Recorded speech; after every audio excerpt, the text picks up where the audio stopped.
Magandang buhay! Narito naman tayo sa Faith on Kapulisan, Musika ng Tapang at Liwanag. Do not be afraid, for I am with you. I will strengthen you and help you.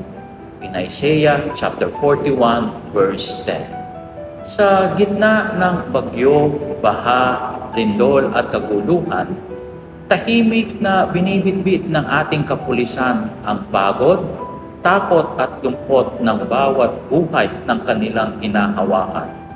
Sila ang bumababa sa putik, umaakay ng umiiyak at tumahawak sa kamay ng nawalan, kahit walang nakamasid, kahit walang palakpakan.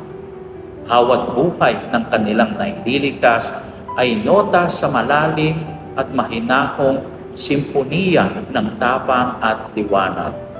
Isang himig na bumabalot sa dilim, nagbibigay pag-asa at nagpapaalala na sa gitna ng sakripisyo, ang kabutihan ay patuloy na umiigting.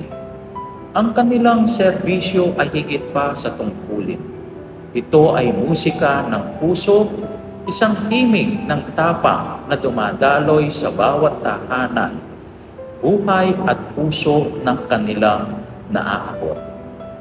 At sa panghuli, sama-sama tayo sa isang panalangin. Sa ngalan ng Ama, ng Anak, ng Espiritu Santo. Amen. Panginoon, naway patuloy na tumugtog ang musika ng tapang at puso ng aming kapulisan. Gabayan sila sa bawat hakbang at palakasin sa bawat sakripisyo. Amen.